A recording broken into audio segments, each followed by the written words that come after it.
আসসালামু আলাইকুম, স্বাগতম আপনাকে কোডিং উইথ মামুন ইউটিউব চ্যানেলে।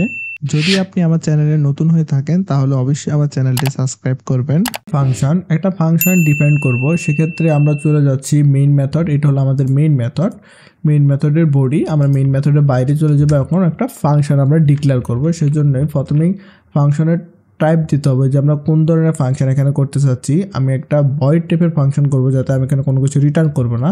সেক্ষেত্রে আমি প্রথমে উল্লেখ করতে হবে return type.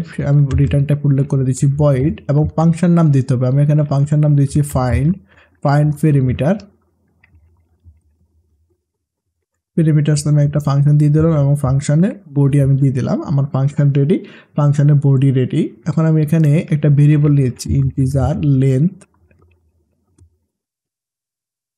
Is equal to, এখানে দিয়ে দিচ্ছি 4, এবং integer breadth is equal to দিয়ে দিচ্ছি 2। লেন্থ এবং ব্রেথ দেওয়া হয়ে গেল। আরেকটা ভেরিয়েবল হচ্ছে ইন্টিজার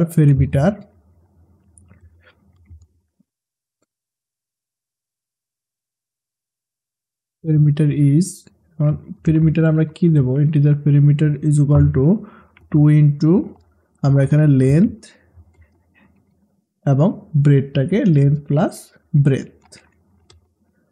ব্রেথ এখানে আমরা দিয়ে দিলাম, এবং সেমিকোলন।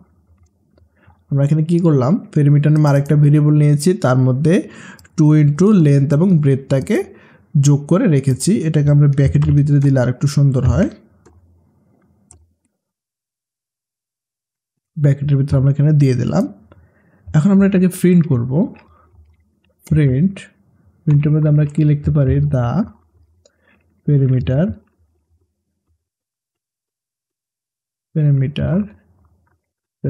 ইজ ইন্টারপোলেশন দিয়ে আমরা জাস্ট পেরিমিটারটাকে পাস করে দিলাম। যদি প্রোগ্রামটা রান করি, আমি এখানে রান বাটনে ক্লিক করলাম, দেখতে পাচ্ছেন হোয়াট হ্যাপেন্ড, কিছুই নেই, প্রোগ্রামটা খালি, কারণ আমি প্রোগ্রামকে কল করিনি। যখন আমি প্রোগ্রামটাকে কল করব, আমি এখানে যদি দিয়ে দিচ্ছি ফাইন্ড পেরিমিটার, প্রোগ্রামটাকে যখন কল করব, এবং সেমিকোলন দিতে হবে। এখন যদি প্রোগ্রামটাকে আমি রান করি, আমি এখন প্রোগ্রামটাকে রান করলাম, দেখতে পাচ্ছেন দ্য পেরিমিটার ইজ 12। আমি এখানে যে কাজটা করেছি, 4 দুগুণে 8, 4 এবং 2কে আমি যোগ করেছি 6 দুগুণে 12, আমার এখানে 12 চলে এসেছে। তাহলে আপনারা দেখলেন কীভাবে একটা ফাংশন আমি ক্রিয়েট করলাম। এখন আসেন পাস পেরিমিটার টু এ ফাংশন। আমরা এখানে পেরিমিটারে কিছু ভ্যালু পাস করব এবং রিটার্ন ফাংশন। এখন ফাংশনের মানও রিটার্ন করাবো। সেক্ষেত্রে প্রথম অপশনটা হলো যে আমাদের পেরিমিটার কিছু প্যারামিটার হিসেবে কিছু ভ্যালু দিতে হবে, দেন আবার আমাদের ফাংশনটাকে কি করতে হবে, রিটার্ন করাতে হবে।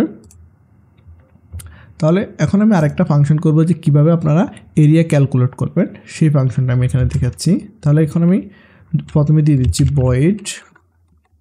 ভয়েড এবং গেট এরিয়া নামে আমি একটা কি করব, ফাংশন ক্রিয়েট করব, যাতে যে কোনো কিছুর এরিয়া আমি ক্যালকুলেট করতে পারি।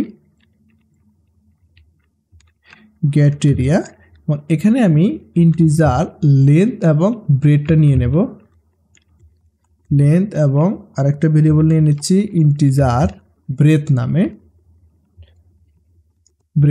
দুইটা ভেরিয়েবল কিন্তু আমি এখানে নিয়ে নিচ্ছি প্যারামিটার হিসেবে। দুইটা ভ্যালু আমি এখানে নিয়ে নিচ্ছি। ইউজার যখন এই ফাংশনটা আমার নেবে, সে কিন্তু এরিয়া ক্যালকুলেট করার জন্য অবশ্যই আমার দৈর্ঘ্য এবং প্রস্থ দুইটাই কিন্তু লাগবে। আমরা এখানে কাজ করবো, integer area is equal two length. আমরা জানি এরিয়া ক্যালকুলেটর সূত্র লেন্থ এবং ব্রেথটাকে আমরা গুণ করে দিলাম। লেন্থ এবং ব্রেথ দুইটা গুণ করে দিলাম। ইভেন আমরা এটাকে রিটার্ন করে দেবো, যাতে আমি বলেছি এখানে উপরে return value from the function. আমি এখানে রিটার্ন করে দেবো কাকে, এরিয়াকে রিটার্ন করে দেবো। এরিয়াকে আমরা এখানে রিটার্ন করে দিলাম। এখন এরিয়া যখন আমরা রিটার্ন করবো, সেক্ষেত্রে আমাদের একটা এরর চলে এসেছে, কারণ আমাদের ফাংশন টাইপটা হলো ভয়েড। কারণ জানি যে the value of integer can be return, কারণ আমাদের ফাংশনটা হলো ভয়েড। সেক্ষেত্রে এখানে আমরা চেঞ্জ করে এখানে ইন্টিজার দিয়ে দিলাম। ক্লিয়ার? এখন সাপোজ আমি একটা টেবিলের এরিয়া বার করব, অথবা একটা ঘরের এরিয়া বের করব, সেক্ষেত্রে আমাদের বারবার প্রোগ্রামটা লেখার প্রয়োজন হতে পারে। কারণ আমি কি বারবার লিখবো, আমি জাস্ট একটা প্রোগ্রাম লিখবো কিন্তু বারবার কল করবো, এটা হলো প্রোগ্রামের ধর্ম। আমি জাস্ট এখানে গেট এরিয়া প্রোগ্রামটাকে কল করে দিলাম। Get area. এখন গেট এরিয়া কী চাচ্ছে, আমি যখন এই প্রোগ্রামটাকে কল করলাম, গেট এরিয়া দুইটা পেরিমিটার আছে, দুইটা রিকোয়ার্ড পেরিমিটার। এই পেরিমিটার আমি লেন্থ এবং ব্রেথ দুইটা দিতে হবে। আমি লেন্থ দিয়ে দিচ্ছি, সাপোজ এখানে আমি লেন্থ দিয়ে দিচ্ছি 10 এবং ব্রেথ দিয়ে দিচ্ছি 5। আমি লেন্থ এবং ব্রেথ দিয়ে দিচ্ছি।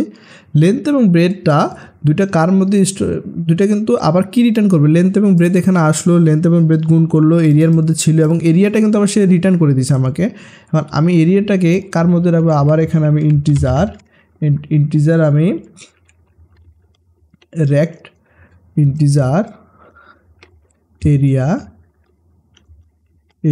ইজ ইকুয়াল টু আমি এই ভ্যালুটা কিন্তু রাখতে পারি, কারণ এই ফাংশনটা আমার কিন্তু একটা ইন্টিজার টাইপের এরিয়া আমাকে রিটার্ন করে দেবে। যদি আমি এখন প্রোগ্রামটাকে রান করি এবং প্রিন্ট করে আমি গেট এরিয়াকে পাস করে দেব। এখন প্রোগ্রামটা রান করলে কি হচ্ছে দেখতে পাচ্ছেন, কারণ আমি এখানে 10 এবং 5 দুটো গুণ করলে 50 আমি এখানে এরিয়া ক্যালকুলেট করতে পারছি। এখন সাপোজ আমি এই এরিয়াটা আবারও ক্যালকুলেট করব, আমি এখন একটা টেবিলের এরিয়া বাইর করব। সেক্ষেত্রে আমি জাস্ট এখানে গেট এরিয়া ফাংশনটাকে কল করব। এখন আমি দিচ্ছি 50, সাপোজ এখানে দিয়ে দিচ্ছি আমি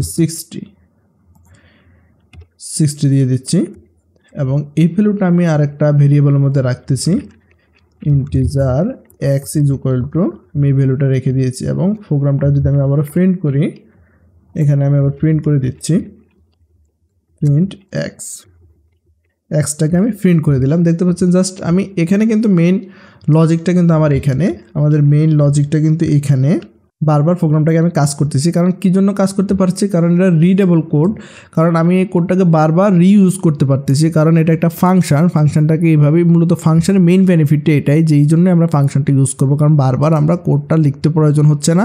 আমরা যখন প্রয়োজন হচ্ছে আমরা জাস্ট ফাংশনটাকে কল করতেছি এবং ফাংশন আমাদেরকে আমাদের ক্যালকুলেট করে সবগুলো ডাটা দিয়ে দিচ্ছি। দেখতে পাচ্ছেন আমার এখানে চলে আসলো এরিয়া।